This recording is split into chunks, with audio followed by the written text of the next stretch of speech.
ETV YouTube ఛానల్స్లో మీ వ్యాపార ప్రకటనల కోసం ఈ నంబర్కి కాల్ చేయండి. మన కోసం మనతో కొట్లాడే నిజమైన ప్రేమ చూపించే ఒకే ఒక వ్యక్తి అమ్మ.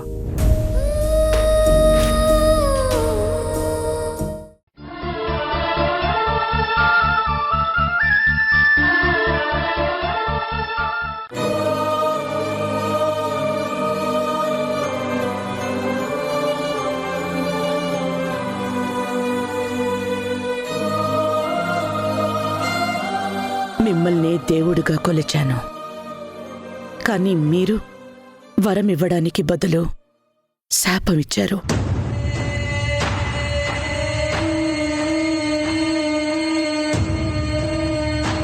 తప్పు చెయ్యటం మీ రక్తంలోనే ఉంది. అందుకే పార్వతిని పెళ్లి చేసుకుని వదిలేశారు. ఆమె గురించి గాని పిల్లల గురించి గాని పట్టించుకోలేదు.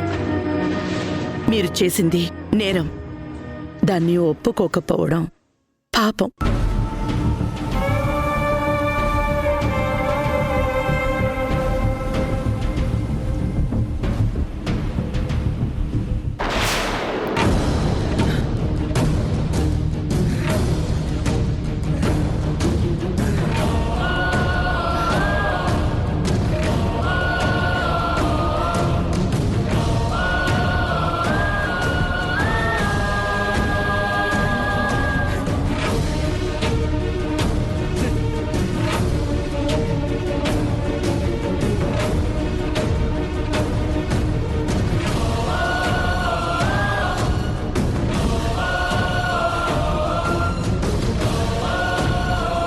చేసిన పాపాలకి శిక్ష అనుభవించాల్సిందే. మీలో సగ భాగాన్ని కాబట్టి ముందుగా ఆ శిక్ష నాకు పడింది. సరస్వతమ్మా, సరస్వతమ్మా, కొద్దిగా కందిపప్పు ఉంటే ఇస్తారా? సరస్వతమ్మా, ఏమైంది? ఏమైంది? ఇలా వచ్చి కూర్చోండి.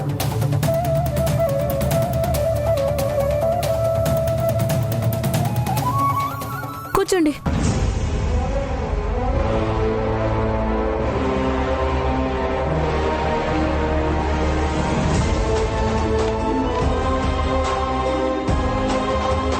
సరస్వతమ్మా, సరస్వతమ్మా, ఏమైంది?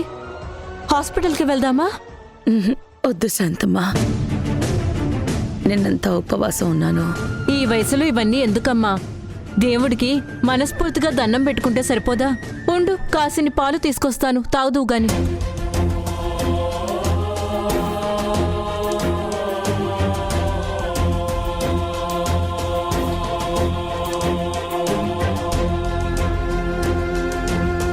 సరస్వతమ్మా, ఈ పాలు తాగు, కాస్త నీరసం తగ్గుతుంది.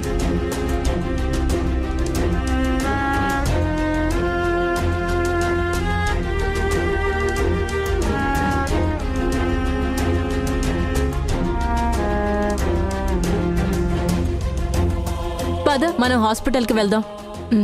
వద్దు శాంతమ్మా, ఏమీ లేదని చెప్తున్నాను కదా. ఆ విషయం డాక్టర్ గారు చెప్తారులే. చూడు, నువ్వు రానంటే కార్తీక్ బాబుకి ఫోన్ చేస్తాను. ఏం చేయాలో తనే చూసుకుంటారు.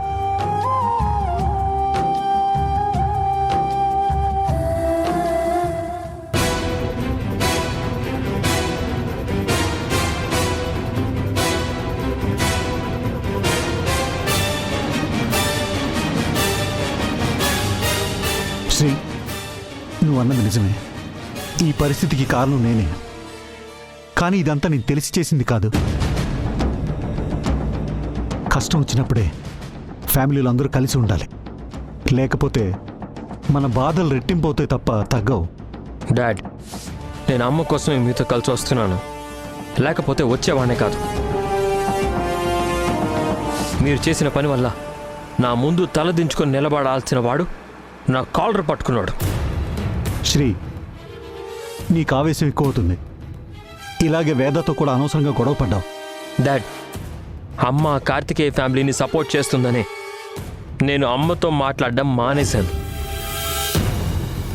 అలాంటిది మీరు ఆ ఫ్యామిలీని ఇంటికి తీసుకొచ్చారు. మిమ్మల్ని ఎట్టి పరిస్థితుల్లోనూ క్షమించండి డాడ్. శ్రీ, ముందు అమ్మని వెతుకుదాం. సరస్వతి ఇంటికొస్తే ఆ పార్వతిని ఇంట్లోంచి గెంటేస్తాను. మీ అమ్మ దొరికితేనే వీటన్నిటికీ ఫుల్ స్టాప్ పడుతుందిరా. మనం తన కోసమే కదా వెతుకుతున్నాం. అమ్మ ఖచ్చితంగా ఈ ఏరియాలోనే ఉండుంటుంది. అంత కాన్ఫిడెంట్గా ఎలా చెప్తున్నావు? అమ్మ కార్తికేయ కారులో వెళ్ళడం వెంకటేష్ గారు ఈ ఏరియాలోనే చూశారంట. ఓ, వెంకటేష్ చెప్పింది నిజమేనంటావా? Dad, he's a police officer. అన్ని ప్రూఫ్స్ దొరికితే తప్ప తను చెప్పడు. నేను కార్తికేయని స్టేషన్కి తీసుకెళ్ళి క్వశ్చన్ చేయమని చెప్పాను. అలా చేస్తే మన ఫ్యామిలీ పరువు పోతుందిరా. ఇలాంటివి చాలా జాగ్రత్తగా చేయాలి. ఎగ్జాక్ట్లీ డాడ్, వెంకటేష్ గారు కూడా ఇదే చెప్పారు. అందుకే నేను కార్తికేయ కనిపించిన రోజు తొందరపడలేదు, వాడిని ఫాలో అయ్యాను. కానీ కొద్దిలో మిస్ అయిపోయాడు. లేదంటే అమ్మ ఎక్కడుందో ఆ రోజే తెలిసేది. శ్రీ, మనం క్రిటికల్ సిచ్యువేషన్లో ఉన్నాం. మన ఇంట్లో జరిగింది ఏదైనా అది బయటికి తెలిసిందంటే సోషల్ మీడియాలో సెన్సేషన్ అవుతుంది. ప్రతివాడు ఫోన్ చేసి సరస్వతి గారు ఎక్కడికి వెళ్ళారు, ఎందుకు వెళ్ళారు అని అడుగుతారు. ఎస్ డాడ్, ఇప్పటికే కొంతమంది ఇండైరెక్ట్గా ఆ విషయం అడుగుతున్నారు. అదే కాదు, పార్వతి గారు మన ఇంటికి వచ్చిన విషయం పని వాళ్ళ ద్వారా తెలిసినట్టుంది. ఆవిడ ఎవరు అని అడుగుతున్నారు. నో శ్రీ, ఇలాంటి క్వశ్చన్స్కి నువ్వు ఆన్సర్ చేయకు. చాలామందికి వాళ్ళ విషయాల కన్నా బయట వాళ్ళ ప్రాబ్లమ్స్ తెలుసుకోవడంలోనే ఇంట్రెస్ట్ ఎక్కువ ఉంటుంది. ఎస్ డాడ్, మౌత్ పబ్లిసిటీ చాలా స్పీడ్గా ఉంటుంది.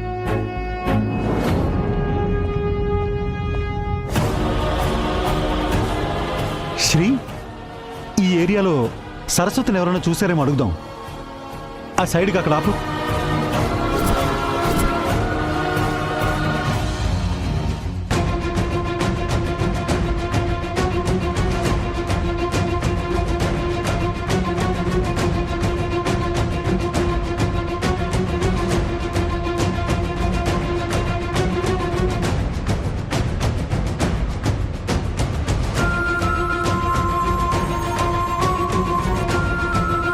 శాంతమ్మ గారు, మనం కార్తీక్కి చెప్పకుండా వచ్చేసాం. తన ఇంటికొచ్చి కంగారు పడతాడేమో.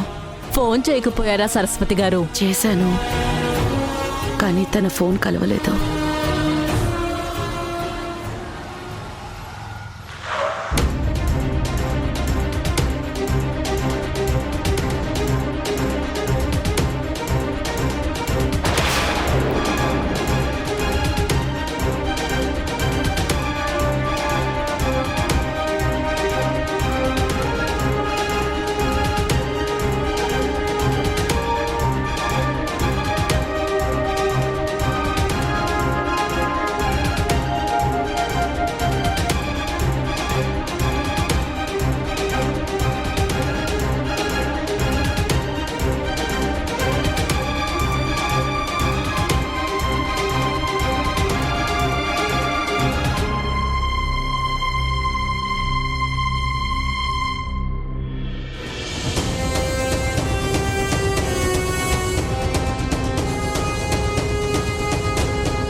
అక్కడ ఆటో ఆగింది.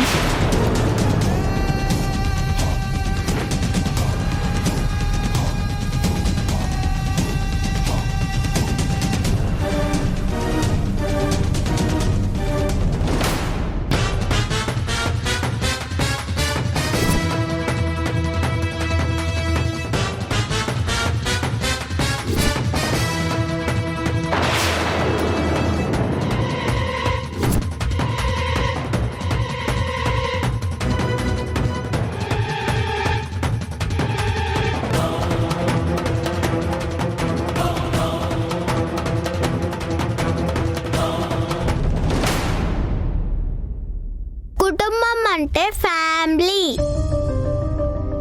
కమ్మైన్ ఫ్యామిలీలో అమ్మ, నాన్న, అన్నలు, అక్కలు, చెల్లెళ్ళు, తమ్ముళ్ళు, అమ్మమ్మ, తాతయ్య ఉంటారు. కుటుంబంలో అందరూ కలిసి ఉంటేనే కలదు సుఖం. అవునమ్మా, కుటుంబంలో ఉన్న అందరూ కలిసి ఉంటేనే సంతోషం, ఆనందం. నువ్వు మా ఫ్యామిలీలో మెంబర్వి కావు. నువ్వు మాతో ఉండక్కర్లేదు. కాదమ్మా, నేను నీ కుటుంబంలో మనిషిని. సరస్వతి అమ్మమ్మెంతో నేను అంతే. నో, నువ్వు మా అమ్మమ్మ ఫ్రెండ్వి అంతే, అమ్మమ్మవి కాదు. సరే, అలాగే అనుకో. కానీ అమ్మమ్మ వచ్చే వరకు నన్నే మీ అమ్మమ్మ అనుకో. ఇదిగో ఈ పాలు తాగు. నాకేం అక్కర్లేదు. తప్పమ్మా, అలా అనకూడదు. చంటి పిల్లలు ఖాళీ కడుపుతో ఉండకూడదు.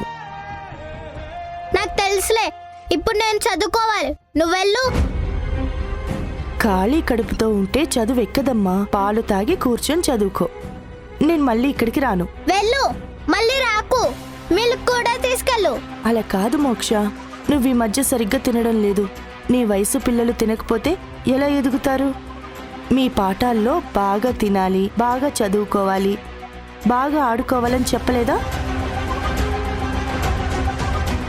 నా జట్టు ఉంటానన్నావు కదా, నాకు సారీ కూడా చెప్పావు. ఇంతలోనే ఏమైంది? నేను నీకు ముందే చెప్పాను కదా, అత్త చెప్పమని నీకు సారీ చెప్పాను అంతే తప్ప నీ మీద కోపం పోలేదు. సరే పోనీలే, నా మీద కోపం ఉంటే ఉంది. ముందు ఈ పాలు తాగు. వద్దని చెప్పాను కదా, నువ్వు ముందు ఇక్కడి నుంచి వెళ్ళిపో. అలా కాదమ్మా, ఈ పాలు తాగు, నేను వెళ్ళిపోతాను. నువ్వు హ్యాపీగా చదువుకుందు గాని. వద్దు వద్దు వద్దు, వద్దని చెప్తే అర్థం కావట్లేదా?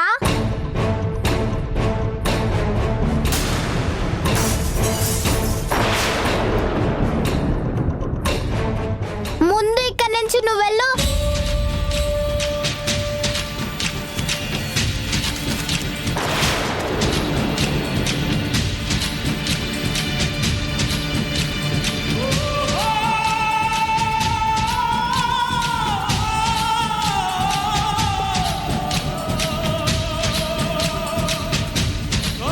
నో, నువ్వు మా అమ్మమ్మ ఫ్రెండ్వి అంతే, అమ్మమ్మవి కాదు.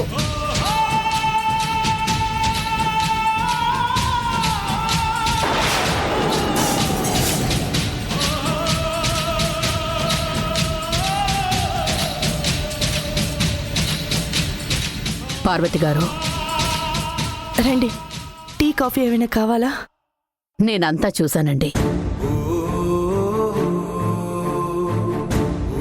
ఇంట్లో అందరూ మిమ్మల్ని అపోజ్ చేస్తున్నారు. కనీసం మోక్ష కూడా మిమ్మల్ని ఒప్పుకోవడం లేదు. మీకు బాధగా అనిపించటం లేదా? మోక్ష నాతో అలా ప్రవర్తించిందని కాదు, మోక్షాన్ని కూడా ఆకట్టుకోలేకపోయానని బాధపడుతున్నాను. అంటే మోక్ష అలా బిహేవ్ చేసినందుకు మీరు ఫీల్ అవ్వడం లేదా? ఎందుకండి, అది మనవరాలు కాదు, మన వరాలు. పుట్టే ప్రతి బిడ్డ మనిషి మీద దేవుడికి నమ్మకం ఉందనడానికి గుర్తు. పసితనంలో పిల్లలు దేవుడు ఒకటే. పసిపిల్ల ఏదో అందని బాధపడను. మీరు చాలా గొప్పవారు పార్వతి. మీది చాలా బెస్ట్ క్యారెక్టర్. అందుకే వదిన మిమ్మల్ని లైక్ చేస్తుంది. మీకో విషయం చెప్పాలి పార్వతి గారు, మీరంటే నాకు చాలా గౌరవం. కానీ కూతురు కాపురం ఏమైపోతుందో అన్న టెన్షన్తో మిమ్మల్ని కార్నర్ చేశాను. పర్వాలేదండి, నేనేమీ అనుకోలేదు. తల్లిగా మీకు ఆ మాత్రం కంగారుండటం సహజం. అయినా కలతలు లేని కాపురాలు ఎక్కడుంటాయి చెప్పండి? మీరన్నదే నిజమే. కానీ నా కూతురు అల్లుడు మొదట్నుంచి ఏదో ఒక సమస్యతో స్ట్రగుల్ అవుతూనే ఉన్నారు. పెళ్లైన కొత్తలోనే వాళ్ళిద్దరి మధ్య ఏ అండర్స్టాండింగ్ లేకుండా పోయింది. వీళ్ళిద్దరూ అప్పుడే కలిసినట్టుంటారు, అంతలోనే ఏదో ఒక విషయం మీద గొడవ పడతారు. వీళ్ళనెలా కలపాలో నాకు అసలు అర్థం కావడం లేదు. అది కాదండి, ఆ వయసులో పిల్లలు అలాగే ఉంటారు. ఆధిపత్యం కోసం పోట్లాడుకుంటారు, అంతలోనే ప్రేమ కోసం కలుస్తారు. కానీ శ్రీ ఎప్పుడు ఏ గొడవ వచ్చినా వేదాని తన లైఫ్లోంచి వెళ్ళిపోమంటాడు. మీరే చూశారుగా, మెడపట్టి గెంటేశాడు.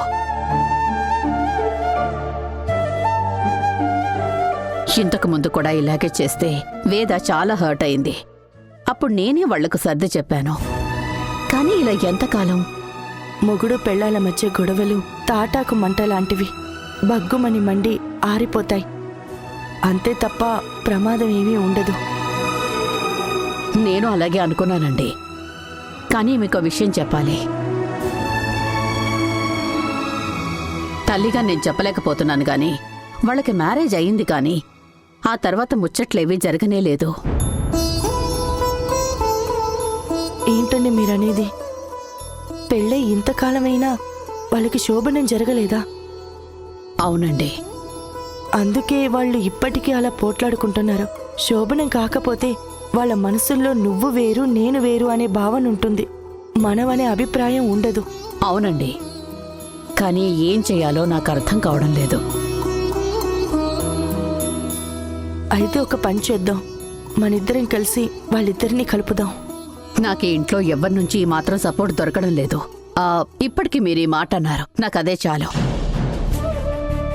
వాళ్ళిద్దరూ ఒకటైతే సరస్వతక్క కూడా సంతోషిస్తుంది. కానీ అదంత ఈజీ కాదు.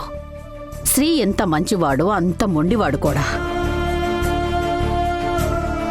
తనిప్పుడు వాళ్ళమ్మగారు కనిపించడం లేదన్న టెన్షన్లో ఉన్నాడు. తన నా మూడ్లోంచి బయటకు తీసుకొచ్చి వేదాతో కలపాలి. మన సంకల్పం మంచిదైతే ఆ దేవుడే సాయం చేస్తాడండి. మన ప్రయత్నం మనం చేద్దాం. బాగా చెప్పారు. నా ఆశలన్నీ వేద మీదే పెట్టుకున్నాను. అది హ్యాపీగా కాపురం చేసుకుంటే నాకు అసలు ఏ టెన్షన్స్ ఉండవు. వాళ్ళు తప్పకుండా కలుస్తారండి. వాళ్ళకి ఒకళ్ళ మీద ఒకళ్ళకి ప్రేమ ఉంది. కానీ చిన్న చిన్న విషయాల్ని పెద్దగా ఊహించుకొని పోట్లాడుకుంటున్నారు. మనం వాళ్ళకి సర్ది చెప్దాం, కలిసేలా చేద్దాం. మీరేం కంగారు పడకండి.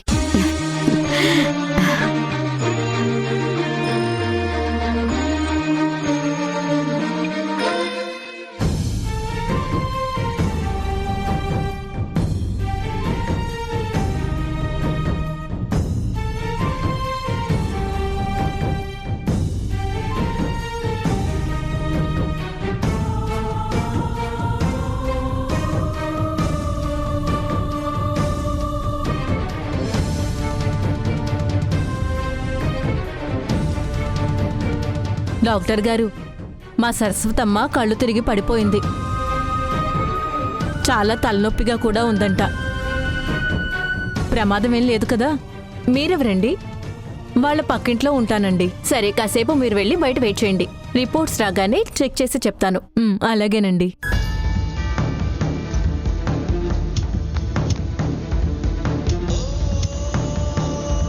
Doctor reports.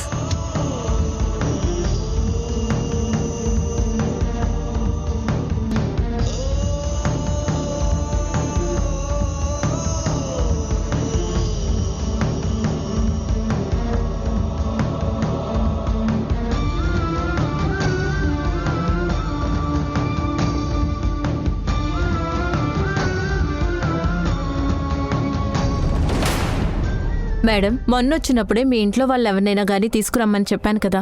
మీ హస్బెండ్ కానీ మీ పిల్లల్ని కానీ ఎవరో ఒకరిని తీసుకురమ్మన్నాను కదా. పర్వాలేదు డాక్టర్. ఎటువంటి నిజాన్నైనా విని తట్టుకోగలే శక్తి నాకుంది. చెప్పండి. మీరు కంగారు పడాల్సిందేమీ లేదు మేడం. కాకపోతే నేను మీ వాళ్లతో అయితే డీటెయిల్గా మాట్లాడతాను. ఈసారి మీ వాళ్ళని తీసుకురండి. అంతవరకు నేను ఇచ్చే మెడిసిన్స్ కంటిన్యూ చేయండి.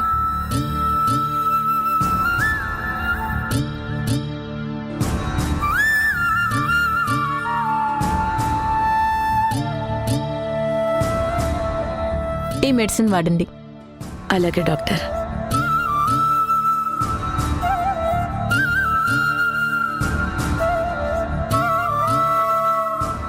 చూసావా నర్స్, వీళ్ళు ఎంత చెప్పినా వినిపించుకోరు. ఇలాగే నిర్లక్ష్యం చేస్తారు, రోగాన్ని పెంచుకుంటూ ఉంటారు. డాక్టర్, సీరియస్ కేసా? ఎస్, ఆవిడ పరిస్థితి క్రిటికల్గానే ఉంది. నా ట్రీట్మెంట్కి ఆవిడ బాడీ ఏమాత్రం రెస్పాండ్ కావట్లేదు. ఒక విధంగా వ్యాధి ముదిరిపోయింది. మరిప్పుడు ఏం చేద్దాం అనుకుంటున్నారు డాక్టర్? నాకు అదే అర్థం కావట్లేదు. వాళ్ళ ఇంట్లో వాళ్ళు ఎవరైనా వస్తే ఆవిడ కండిషన్ గురించి చెప్దామనుకున్నాను. అవును డాక్టర్, ఇలాంటి విషయాలు ఫ్యామిలీ మెంబర్స్కే చెప్పాలి. పేషెంట్కి తన పరిస్థితి గురించి చెప్తే వాళ్ళు మెంటల్గా వీక్ అవుతారు. కరెక్ట్. ఇలాంటి పేషెంట్స్ని ఫైనల్ స్టేజ్లో పక్క నుండి చూసుకోవడానికి, మెంటల్గా సపోర్ట్ చేయడానికి ఒక మనిషి కావాలి. అది బయట వాళ్ళకంటే ఫ్యామిలీ మెంబర్స్ అయితేనే బెటర్. అందుకనే ఆవిడ్ని ఇంట్లో వాళ్ళని ఎవరినైనా తీసుకురమ్మన్నాను.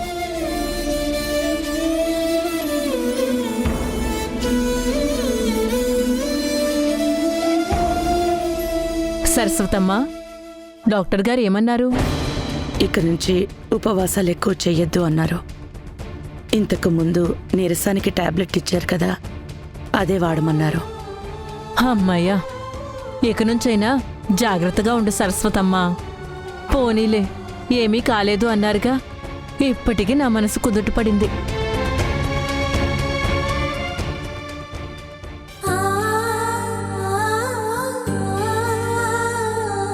మోక్ష,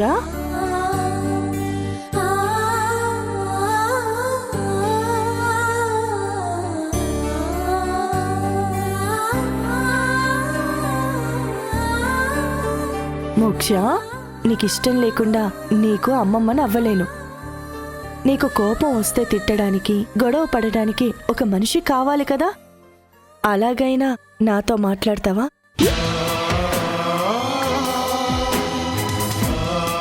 మీ అమ్మమ్మకి నేను ఫ్రెండ్ని కాబట్టి నువ్వు కూడా నాతో ఫ్రెండ్ లాగానే ఉంటావా?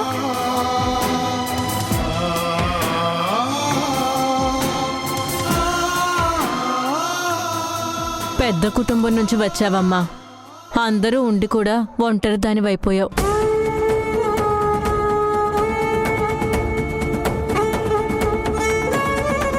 నాకు ఒక కుటుంబం కావాలి. అందులో నేను నీ ఫ్రెండ్నైనా పర్లేదు. నన్ను నీ కుటుంబంలోకి రానిస్తావా?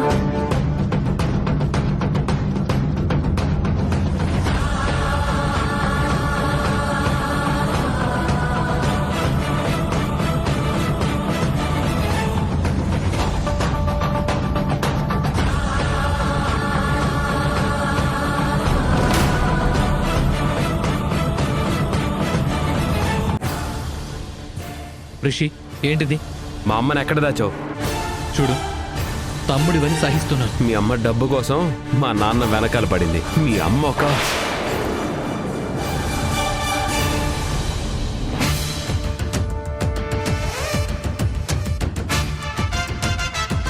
ఈటీవీ విన్ యాప్ రోజుకి కేవలం రూపాయి మాత్రమే. ఇప్పుడే ఈటీవీ విన్ యాప్ డౌన్లోడ్ చేసి సబ్స్క్రైబ్ చేయండి.